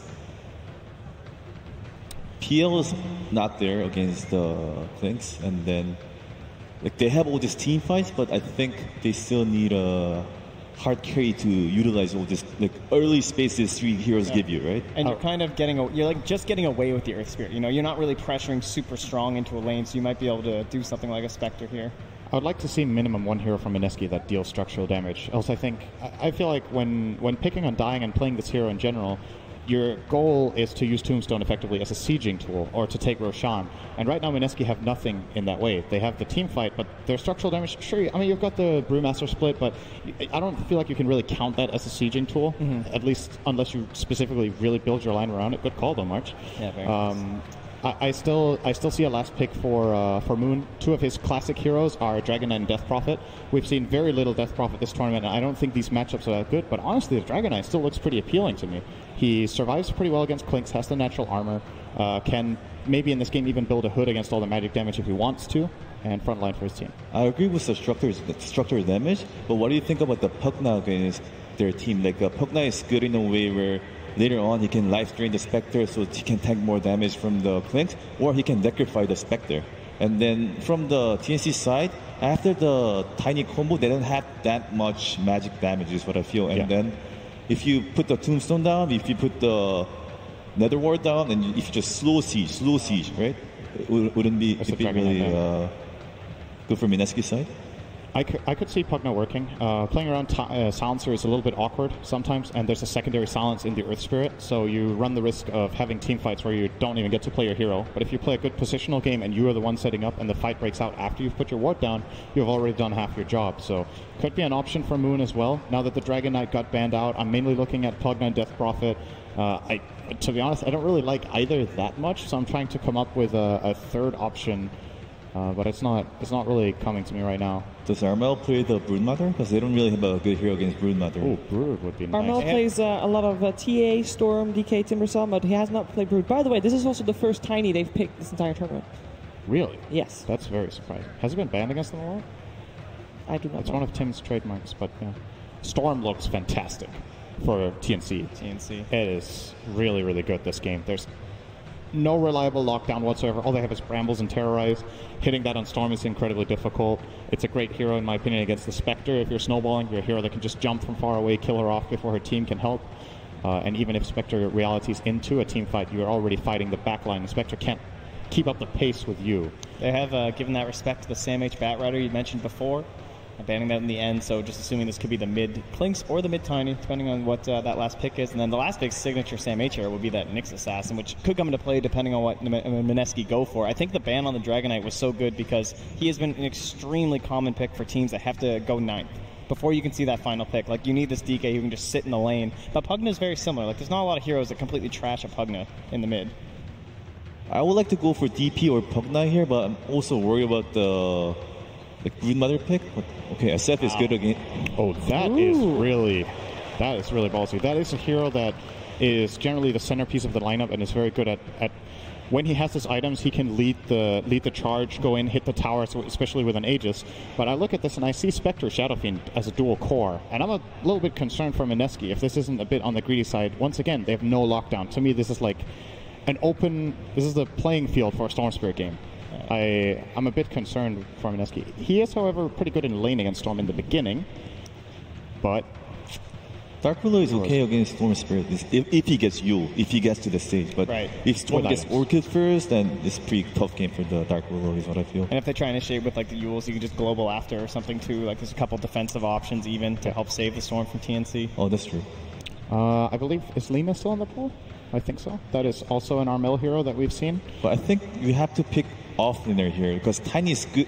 Okay against the Shadow Fiend at the first place, and I don't think you want to give the free lane to Spectre, especially thinking that it's Undying Spectre in the top lane. Yeah. That's what I think. Is that a free lane for Spectre? Tiny Silencer, for example? Do you think that's a free lane? I don't think it's good enough for the Spectre because you have Undying keep decaying and stuff like that.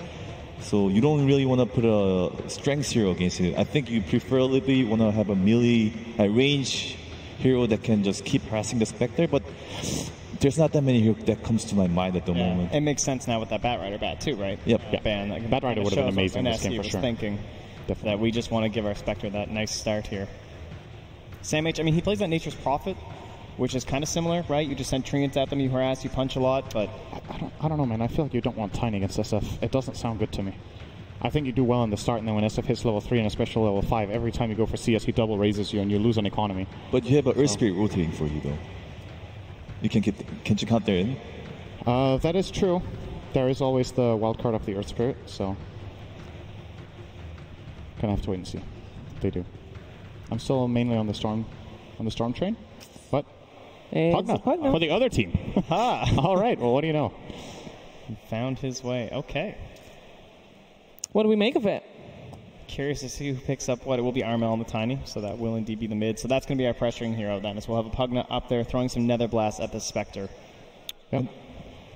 It's another way to go about it. I think both solutions are fine for TNC. The main concern I have for their lineup right now is if they don't do very well in the mid portion of the game, their late game looks a bit dangerous. I don't think they have the best solutions for a late game Spectre in this lineup with the last pick Pugna. I do not consider that hero getting in Spectre at all. I think it's foot on the gas, right? Yeah. It's like what hero can just go in here, try and abuse the fact they've gone Spectre and Shadow Fiend, and they're hoping Pugna's the answer. Pugna can harass the Spectre, but I spam a lot of Pugna in pub games, but the heroes that I don't like playing when I play Pugna against is the Panda for sure, and Spectre. Those two heroes are extremely good against Pugna. Right. That's what I think. They can just kind of run you down, like any sort of good chase against a Pugna, like where you're trying to kind of come in and out of the fight, put in some damage, run away, heal one of your cores, and that Brewmaster is going to be eyeing you down. He can dispel your decrep. He can just toss you up in the air if they want to focus down someone else. Very frustrating. So you're all focusing Mineski's draft a little bit? I feel like both drafts have weaknesses, and my main concern for Mineski is, do they manage to get Shadow Fiend and Spectre both a good game? If they do, I'm on their side. I think they will carry this game through to the victory, but if TNC get off to a good early 10 minutes, their lineup has a lot of heavy snowball potential, so a lot of, like you said, front of the gas, play fast, try to pressure Mineski out of the game. I think overall I like Mineski better. I feel like Moon's going to find that speed that he needs, able to get maybe like an earlier blink or some sort of item like that, maybe not necessarily all stats, and try and make those plays across the map. Seen him do it before. All right, well, let's find out what the coach of TNC has to say about the matter, because Casey is with 1437. That's right, guys. Hello, how are you feeling about how the draft went for you? I feel pretty good, but more importantly, the players feel really good, so I think that's what matters the most. I saw you hyping them up in there with one of these fist pumps. No, I don't get one. Thanks. Super awkward. How important is it as a coach to make sure that you leave them with the best parting words to keep their energy up? I think it's really important that the players are in a good state of mind. If they're going to a game being worried, it's going to be very difficult. It's an uphill battle already, so I just want to give them the right mindset right before the game starts. And final question, I know that you and Mineski play against each other quite a bit. How much of that factors in to the drafting here at TI, or do you treat it as just something brand new as you're going in and you focus only on what you guys want? I think it's a little bit of both. We definitely focus just on what we want, but we also understand what they want as well. And I think they really know us well, so we really had to do something a little bit unexpected. Really insightful. Thank you so much. Now can I get one of these? Yeah. Yeah. All right. Thank you. Back to you guys. All right, and it looks like the game is on the way, so it is over to Capitalist and Blitz. That's right, Southeast Asia, the passion for the game really can be rivaled by none. But unfortunately, we've already had to say goodbye to Fnatic, and now it's going to be another C team that we have to say goodbye to is TNC versus Mineski. It is a C civil war, and it is going to be one hell of a clash to have in a best of one. We're already going to have the Bounding Runes, Ice, roll in. He's going to be able to take that Bounding Rune, doesn't get hit by Tim's, and might be able to get away. Tim's trying to make his way around the brambles, caught a little bit, but it's just damage being traded back and forth as our Bounty Runes should be a 2 for 2. Mineski able to only grab 2 and a lot of damage being put on jabs on his way out. Yeah, that might have actually been a kill on Ice if that roll connects, but unable to do so. It's like the dual lane from Mineski is going to be this Brew and the Stark Willow. Just the early pressure to make sure that the SF is able to secure those last hits to, try and get some souls that he can finally rival the lasting capabilities of a Tiny, which is pretty tough to beat considering how much attack damage he has over most heroes. Yeah, he's got a Culling Blade too. And Moon off to a pretty good start here. He already has 3 souls. Armel. It feels like we've got some signature pickups on both sides. I always like to see Armel and one of these heroes that can really snowball and just kind of carry the game. He feels like that kind of player who just takes over at a certain point. We've got Ice on his Brewmaster in the top lane. Jabs actually taking the Dark Willow and is also going to be taking a slow here from Tim's. It's going to be a pretty close call here underneath the tower. He will tick out. Cuckoo is the recipient of that extra intelligence as well as the first bounty. Yeah, he only had the Bramble. Remember, that was the result of trying to go for the save on Ice. No Shadow Realm for him, so he's got to be careful here. Sam H is going to be playing a Pugna against an Undying Spectre, which feels like a pretty good lane considering it's a 1 versus 2. He seems to be able to just get in there and get free CS. He's so much faster than Ninja Boogie. I mean, Ninja Boogie can't really kill him. He can harass him out, get his HP low, but the Pugna, he can just sit in the lane, and that's why we don't see the tri-lane. They're just going for the straight up... We're just going for the straight up solo lane here at bottom lane. don't really need to focus too much. It's not too often that we get to see a full-time roamer, and Earth Spirit does seem to be trying to do that. Tim's, we saw, actually, we cast a lot of his games in the group stage, and he was doing really well for TNC on the Dark Willow especially, but his Earth Spirit is also... Top lane jabs getting low again. Jabs will be okay, looks like. They get a lot more damage on the Ice as a result as well. This looks like a pretty decent Klink sling. Hey, excusing the misses that's going to happen occasionally from the Panda. And he hasn't even gotten Drunken Haze yet. And that part's a little bit annoying, but Raven shouldn't care too much as he can always win at least the Harass War. The Undying going to just go for the pull here, as Mushi having a very successful lane at bottom. He started off taking a lot of harassment, but also got the very first range creep deny of the game. Sam H may not be able to stop him from being able to get last hits. He is at least able to get a lot of experience solo. Yeah, he's going to try and go for a pull himself, but misses it. If you take a look at the mid lane, Tims has been waiting in this tree line for quite some time. He's been waiting for Armel to set up an opportunity. Armel kind of tipping his hand there by pushing that far forward past the creep wave. And that's why Tims is going to go back, realizes that he has enough information. So instead, Tim's is going to try and find more success in the bottom lane. And I guess with the way that Ninja Boogie has been pressing pretty far forward, maybe they can finally punish him a bit. Or at least give a little bit of stabilization to Sam H and his lane. The dagger comes out, it's just to be able to get the last hit onto the range creep rather than going for the hero pressure. And Tim's so far unsuccessful with his rotations. Has been spotted in both lanes. And this ward right here that Mineski has, it's going to spot the rotation from bottom to mid. And both the heroes that should be susceptible to ganks should be just fine here. So you're going to see that double damage pickup for Tims. He's actually going to leave it out, it looks like, for Armel. The SF comes up into that high ground and is going to try and make a chase here for that double damage. This could be kind of interesting. Bottom lane, gotta be careful.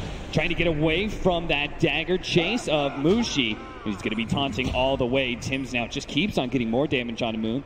No 5-minute shrine available just yet, so he's going to try and loop around and get to the helping hands of Ninja Boogie.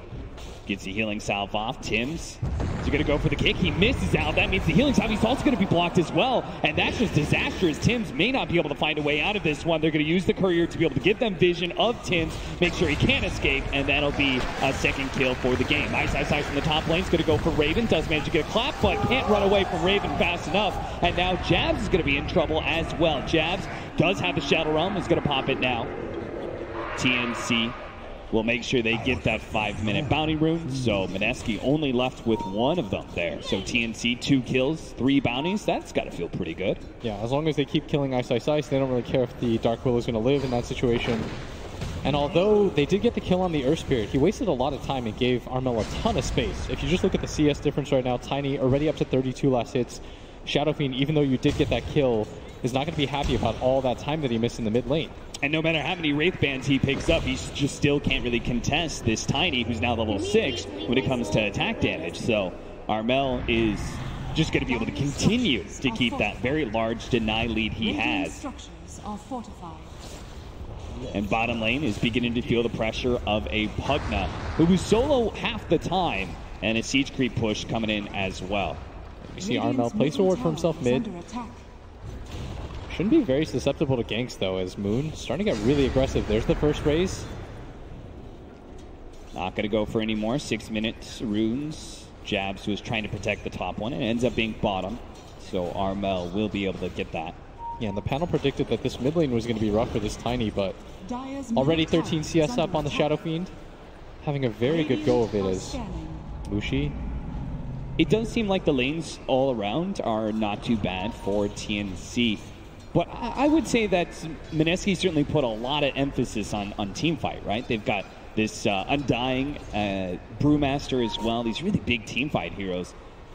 Maybe we're going to see a similar situation in the last game where laning phase doesn't go so hot for one team, but they are able to make a bit of a comeback later just through the 5 versus 5.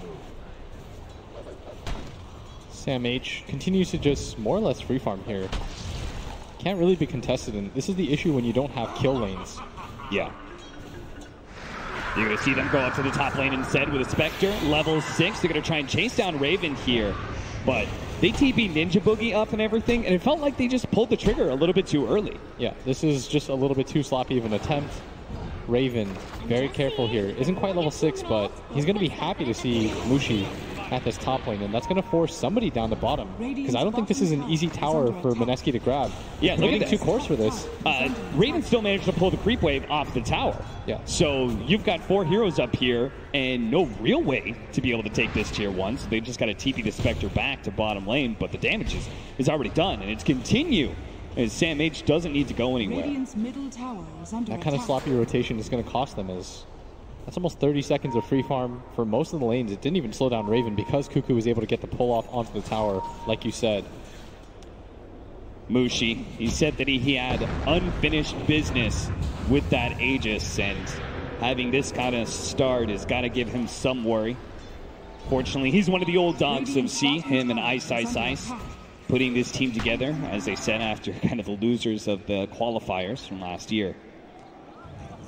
They put together what is kind of an all-star lineup. They're facing up against TNC, which has just been this all-Filipino squad that has been together, this main core group, for quite some time, and has seen a good amount of success. They won't want to go out early in the very first round. Whoever wins this will be the last C team remaining. You're going to represent all the hopes. And that is a lot of pressure, considering how many fans are in that Southeast Asian region, all trying to back you. The smoke could be a successful gank on the moon. That would be a massive pickup if they could get it, but they are a little low on damage between the two of them, neither one being level 6 just yet. Trying to connect to Armel here. Armel posturing forward. Leading with the Arcane Curse. They're going to run into Ninja Boogie. Nice kick up, though. It does manage to hit Moon, and they're just going to be able to pop the Undying. But will they get out? The TP out from Armel is pretty smart. And he'll just get back to his tower area. It doesn't even go back to the fountain. So this is just straight up good efficiency from the team. Meanwhile, Sam H trying to go for the Dark Will be able to get him with the Life Drain. Can't shuttle Realm away from that one, and might be able to fight Mushi as well. Trying to make sure he doesn't get snagged on the Brambles. Tims is going to lend a helping hand. In fact, he's going to chase out the Spectre. But, spotted him for a moment, does manage to get the kick. Mushi's going to have to get another dagger away. Almost hitting Sam H. He gets in the trees, will try and TP out. Will be successful. There's just no more damage to follow that up. Still, all these rotations so far from Mineski can't feel very good. You rotated Ice in the mid to try to start a fight. Wasn't able to do so. He's now going to grab his level 6. But it's going to be an early 3k gold lead for TNC. And with that early safe lane tower going down, TNC control a larger part of the map. And you can see Raven, he gets his bounty rune, which he does. That'll be 3 out of 4 once again for TNC. These start to add up, and now Tim's probably should get the XP mid. If you're tiny, you can just farm these stacks. You can go around in the jungle. This is the benefit of taking this early safe lane tower. And that all stems from the fact that Mushi made that rotation at top lane. It gave Pugna plenty of time to just push in. Right. If they actually set up that gank a little bit better, they kill somebody, yes, then maybe they even up the pressure. Maybe they take that tier 1 and trade it off with the Pugna. But again, everybody on the main stage is just going to be a little bit jumpy. Top 3 net worth, all in the favor of TNC right now. Good start to their laning phase, but they gotta keep a good control of this game because it is a Mushi Spectre, and you do not want to let that go into the late game. So that's why, as a team, they're going to pressure that mid-tier 1 tower. Blitz, you've repeatedly said how much value this tower holds when it comes to being able to control the map and control farm areas. Jump in from Tims, does manage to get a 2-man stun. Following that up is going to be Cuckoo's Silencer, but that is not much of a threat. And that's why Mineski just keep on going here. Planning to take the tier 1, finally do, and will TP out to make sure that they don't get cut off by anybody from the side of TNC. But TNC, Sam H and Raven, they just keep on going together. They are the 2 primary tower pushers. They are making short work of some of these objectives, but now maybe they've overextended themselves. Sam H is not going to be able to keep out the Global Silence. Nice play from Cuckoo. Managed to get it after the Brewmaster ultimate was used. Tims, Jab's going to go for a solo kill here. He does have the level 6. He's just going to try and use the Shadow Realm to get a good amount of damage onto Tims, but decides to give up on it. He's out of mana, and now Jab's going to get gone on here. Tims missing out on the roll, does have his ultimate, so even if he's lacking a little bit in HP, Jabs does get hit by it. Tim just needs to maintain damage here. The Spectre's actually going to come in, try and help out Jabs. Tim's going to try and make a 1-for-1 trade-off, and it's close. Jabs will take out eventually. If Mushi being up here, not too bad. Probably Good wants to area play on this farm. side. Yeah, anyways. Yeah. They've taken the tower. A bit problematic that they don't have any deep vision, so he can't spot any rotations, and that's just going to send him back. And that's the problem, I guess, with that rotation is even though you want to be up there, Mineski, their supports have just been kind of run ragged, so they can't ever get vision on that top side. So what do you think they need to do to kind of recuperate that? Is it time to make a smoke rotation? I mean, it feels bad without having the Brewmaster ultimate. Yeah, you don't really have any items yet. You should wait for the Shadow Blade. This is part of the problem with their lineup is they've got 2 cores that don't really do anything. Their 3rd core heavily relies on getting the Blink Dagger. That's why we're seeing him skip boots, really any sort of side items aside from the Magic Stick, and he's going straight for the Blink Dagger because I think Ice has realized we have a Shadow Fiend Spectre. Neither of those heroes can really create space for each other. All they do is eat space. And you're playing against a Klinks who can play very active, a Tiny, a Pugna. All 3 of these cores are killers. For Mineski, all you can really do right now is farm and hope that you can weather the storm. That's probably why it felt so bad. With Ice using his ultimate in bottom lane. We do have a mid lane smoke here from TNC. Ushi, will you get greedy here? Ushi is going to be caught by Armel with a good Blink Dagger. Really excellent ward they laid out. They knew that Mushi was going to try and get some farm out of the jungle somewhere. Gets caught in the process. That's going to slow down his blade mail a bit. Yeah. As weird as it sounds, I think that Mineski just needed to lose heroes here and there. Don't get caught in a 5-on-5 fight because you will not win it at this point. This early on, your cores can't really take fights. All they can really do is get items, farm. Raven runs into Ninja Boogie. Now Moon is here as well, but the damage he puts onto Raven just looks terrible when he's got that extra health from the Death Pact. Yeah. And being forced to split push this early into the game, it's only 14 minutes and you can't take fights. Yeah. You're going to lose heroes like this if you're Mineski. If you're wondering, like, why isn't Mineski playing really safe? Well, somebody has to show themselves on the map or TNC will take all the objectives. Yeah, and that's why Jabs he's the one who could be super aggressive, right, and look for pickoffs because he's got the Shadow Realm and gives him some decent survivability. He's just got to draw attention away from Mushi farming on the Spectre. And Moon, who still needs a bit more time before he becomes a bigger threat, as you said, needs that Shadow Blade first. Yeah, and when you lose this mid tower and this bottom tower, what happens is you only feel comfortable farming this side of the map. And look at how TNC pressures. They're really trying to choke them out right now. They're creating the pincer. They know that everyone is up there. They see that Mushi farming on the opposite side of the map. He's got Haunts. Mineski. This is still going to be a pretty dangerous fight for them. Even if they couldn't hold their mid tower, they're going to go for the offlane one. The Shadow Realm gets popped. They go for the Terrorize, but Jabs is still dead. Sam H just keeps on killing that support. They're getting sandwich here. Ice going to get stunned up. Has the Primal Split, but just gets bursted. No opportunity whatsoever. They need that team fight ultimate. And now TNC with 2 pickoffs like that, if they take the offlane tower as well, Mineski are just going to have no room to be able to farm where they need to. Yeah, there's potential for them to just go for the Roshan once you take this tier 1 tower top. You have no map control. Things just get scarier and scarier, and that's why you see Mineski do as I advise, just go for the split push. It doesn't feel good, but this is what you drafted into. Yeah, Mushi will farm bottom. Moon trying to put some pressure on the mid-tier 1 tower. Doesn't actually go for the full tower, though. Instead, they're going to regroup again in this top lane. And just try and prevent it from going down, but it's already taking so much damage. At least Moon for Mineski is top of the net worth chart. At least they can be happy about that much. Yeah, the Shadow Fiend has utilized the space that his team has given him with just dying around the map, like I said. Like, your cores just have to be greedy in this game if you're Mineski. And now he's got to pay it all back, right? They made the space for him to farm. He now, with that Shadow Blade, has to create some space for Mushi and win them some fights. They're going to try to connect to this mid lane. All smoked up right now. Mineski